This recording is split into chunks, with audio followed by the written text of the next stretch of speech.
welcome to our presentation on statistical evolution of random bit streams using Booker and Rantastis. This is part of our cryptographic engineering final project for session 001. I am Abdullahi and I am presenting alongside Zhao Yijia and Yang Ginjin. Our lecturer for this course was Dr. Muhallim bin Mohammed Amin. Thanks to him.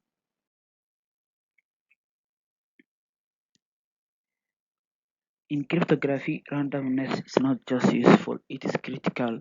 We rely on random bit generators for generating encryption keys, initializing vector, session tokens, and nonsense. If those values are not random, the attackers may be able to predict them, potentially hijacking sessions or decrypting sensitive data.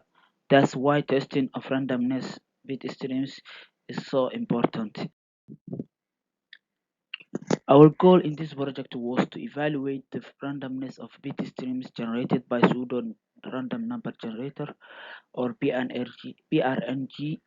We analyzed three separate sequences of 20,000 bits potential each using potential like like we wanted to see if these streams were random enough to be used in real world cryptographic systems. The two tests were used for different things. The test focuses of the Booker test focuses of how evenly short bit patterns are distributed, like 0000 or 1111. The Ranis test look how often the sequence switches between 0 and 1. If a bit stream fails to either of these tests, it may not be secure. The Booker test breaks the sequence into 4-bit blocks for 20,000 bits, that's 5k blocks. We then count how often each of the 16 possible 4-bit patterns appears. If the distribution is too skewed or too uniform, it suggests PRNG may not be secure enough. The formula for Booker testing. Here you can see the formula. X is calculated as X equal 2m divided by k. That's where n stands for total of number of bits, m equal bits per block, and k equal n or m total number of bit blocks, while fi is frequency of each of the i's first bit. There are 16 total patterns. Practical or application. The Booker test. In practice, the Booker test is often used to test the BRNGs in systems like TLS or SSL, which secure communication over the internet. If session keys are not generated randomly, attackers may exploit patterns to break encryption, so the test can help detect weakness before they become a risk.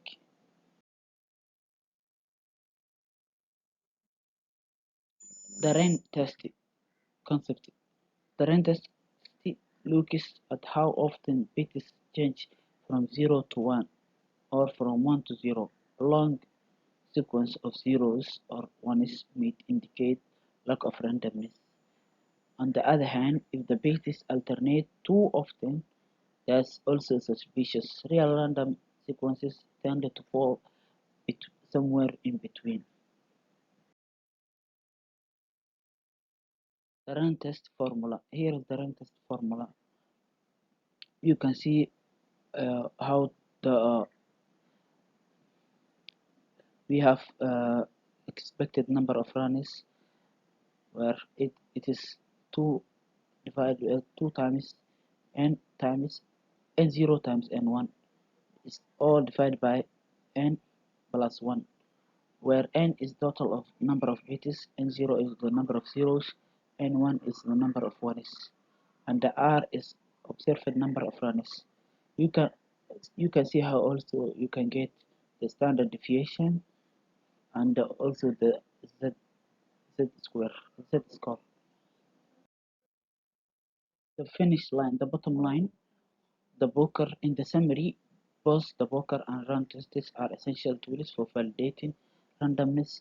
If VRNG passes both, it is more likely to be safe for use in encryption in like cryptographic applications. But if it fails, that could lead to serious vulnerabilities in cryptography. Randomness is not just a preference, it's a requirement. Thank you all, and my friends will start from here. This slide shows the code for generating random binary sequences. It automatically creates three independent sequences of 20,000 bits each and saves them as text file. This slide shows how to perform the poker test on each random sequence. Simply put, it splits the sequence into 4-bit blocks, counts the frequency of each 4-bit patterns, calculates the poker test statics x, and checks if the sequence passes the test. This step shows the terminal outputs of the poker test for all three datasets. Each sequence passed the test, indicating that the distribution of the random bit sequences is fairly uniform. Then is the runs test. For each bit sequence, count the number of runs and calculate the z-score and check if the sequence is random enough.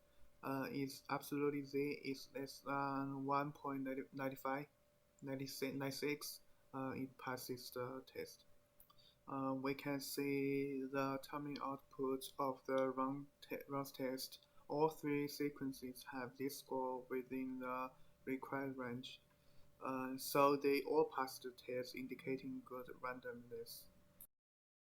We summarize the results of the poker test and runs test. All three sets passed both tests, indicating that the generated random sequences are statistically valid.